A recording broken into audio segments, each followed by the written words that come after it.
My wife is pregnant with our first child, and her sister has hinted that she wants to sleep with me. How should I tell my wife? My name is Jason, and at 24, I consider myself incredibly fortunate. I met the love of my life, Emily, 3 years ago, and every day since then has been a testament to the power of love and commitment. Emily, also 24, is my rock, my confidant, and my best friend. Our journey together has been nothing short of extraordinary, filled with moments of joy, challenges, and unwavering support for each other. We first crossed paths at a mutual friend's birthday party. I still remember seeing her for the first time, her radiant smile lighting up the room. We spent the evening talking, laughing, and discovering a mutual passion for travel and adventure. It felt as though we had known each other for years. By the end of the night, I knew I wanted to see her again, and thankfully, she felt the same way. Our relationship blossomed quickly. We spent our weekends exploring new places, trying out new cuisines, and sharing our dreams and aspirations. Emily's warmth and kindness made everyone around her feel at ease, and I was no exception. She was studying to become a nurse, driven by a desire to help others, while I was working in software development, enjoying the challenges and creativity the field offered. After 2 years of dating, I proposed to Emily during a sunset hike, one of our favorite activities. The moment was perfect, and she said yes, tears of joy in her eyes.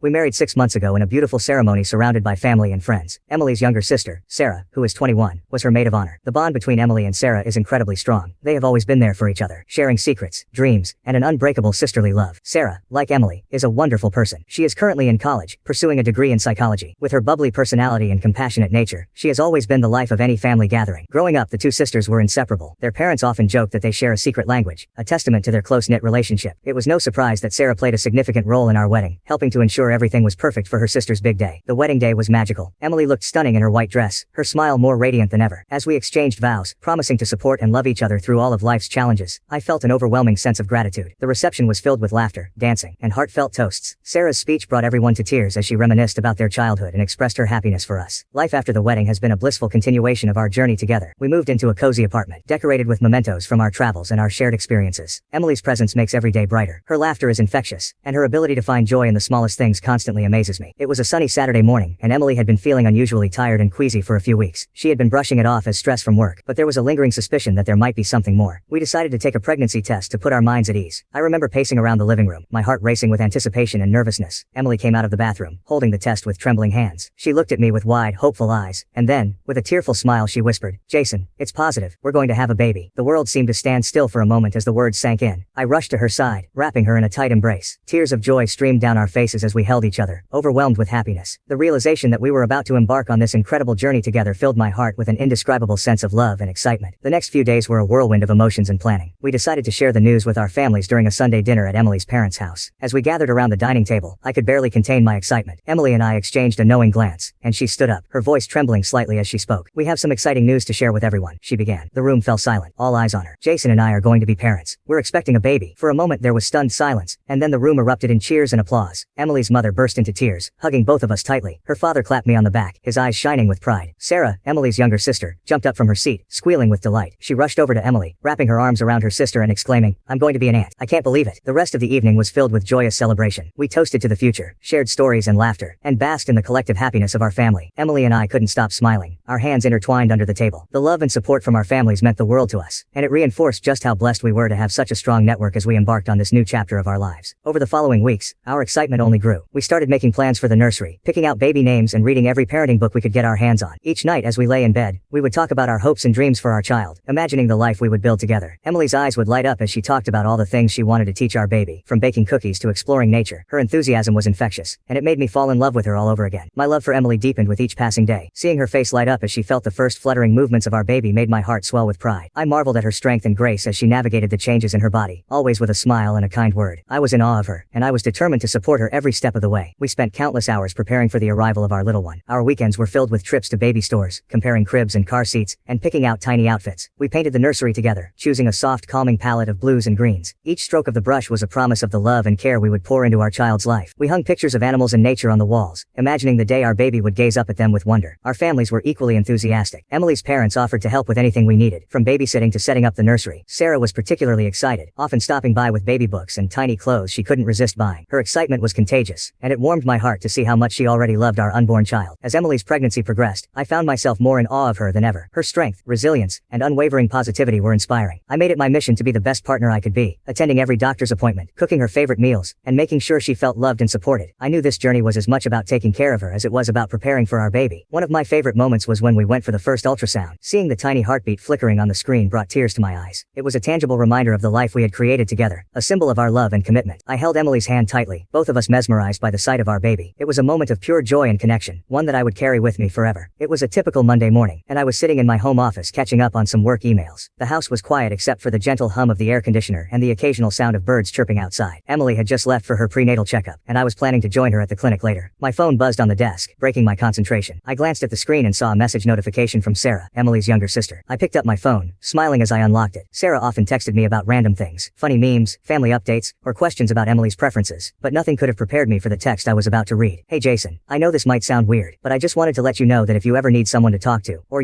anything else during Emily's pregnancy, I'm here for you. I know it can be tough, and sometimes women get emotionally and physically distant. So, I'm here to help you out, sexually or emotionally, anytime. Just think about it. I stared at the screen, my brain struggling to process the words. At first, I thought it must be some kind of joke, a terrible prank. I read the message again, hoping I had misunderstood, but there it was, plain as day. Sarah offering herself to me in a way that was both shocking and utterly inappropriate. A wave of confusion and disbelief washed over me. How could Sarah, someone I considered almost like a sister, send such a message? My heart pounded in my chest, and my hands felt clammy as I set the phone down. I rubbed my temples, trying to make sense of the situation. Was this some twisted way of helping, or did she actually have feelings for me? I felt a mix of emotions swirling inside me: anger, betrayal, confusion, and a deep sense of unease. My mind raced through 1,000 scenarios, each one more troubling than the last. I couldn't fathom what had led Sarah to think this was acceptable or how she could be so willing to betray her sister, especially now when Emily needed support the most. The first thing that came to mind was Emily. She had always been incredibly close to Sarah. They shared everything, from childhood secrets to their dreams for the future. The bond they had was something I admired and respected. How could I tell Emily about this without shattering that bond? The thought of her pain and betrayal made my chest tighten with dread. I picked up my phone again, rereading the message, hoping I could find some hidden context that would make it all make sense. But it was as clear as it was disturbing. My immediate reaction was to delete it, pretend it never happened. But I knew that wasn't an option. This was something that needed to be addressed, no matter how uncomfortable or painful it might be. I decided to take a walk to clear my head. As I stepped outside, the warm sun and fresh air did little to calm my racing thoughts. I walked aimlessly, my mind consumed by the dilemma. If I told Emily, it would devastate her. She was already dealing with the physical and emotional challenges of pregnancy. Adding this betrayal to the mix felt cruel and unfair. But keeping it from her wasn't an option either. I couldn't let her remain close to someone who would so easily undermine her trust. As I walked, I considered my options. I could confront Sarah directly, demanding an explanation and warning her to never approach me like that again. But what if she denied it or twisted the story? I needed to be careful, to ensure that whatever happened next was handled with the utmost care and consideration for Emily's well-being. I sat down on a park bench, taking deep breaths to steady myself. I thought about calling a friend for advice but dismissed the idea. This was too personal, too sensitive to involve anyone else. I needed to figure this out on my own. My priority was clear: protecting Emily and our unborn child. But how to do that without causing more harm was the real challenge. The more I thought about it, the more I realized I had to talk to Sarah first. I needed to understand her motives, to make her see the gravity of her actions. Maybe she didn't fully grasp the impact of what she was suggesting. Perhaps there was a way to address this without destroying the relationship between the sisters. With a plan forming in my mind, I headed back home. The walk had helped clear my thoughts, but the knot of anxiety in my stomach remained. As I reached our front door, I took a deep breath and steeled myself for the confrontation. I typed out a message to Sarah, keeping it as neutral as possible. Hey Sarah, can we talk? I got your message, and I think we need to clear some things up. Let's meet for coffee later today. I hit send and waited, my heart pounding. Within minutes, Sarah replied, agreeing to meet at a nearby cafe in an hour. I spent the next 60 minutes pacing the living room, rehearsing what I would say, and trying to anticipate her reactions. My mind was a whirlwind of emotions, but I knew I had to stay calm and collected. At the cafe, I arrived early and chose a quiet corner table, away from prying eyes and ears. When Sarah walked in, she looked cheerful, almost oblivious to the storm her message had caused. She sat down across from me, her smile faltering slightly when she saw the seriousness in my expression. Sarah, we need to talk about the message you sent me this morning, I began, my voice steady but firm. I need to understand why you would say something like that. Her eyes widened, and she seemed to shrink into her seat. Jason, I'm sorry. I didn't mean to make you uncomfortable. I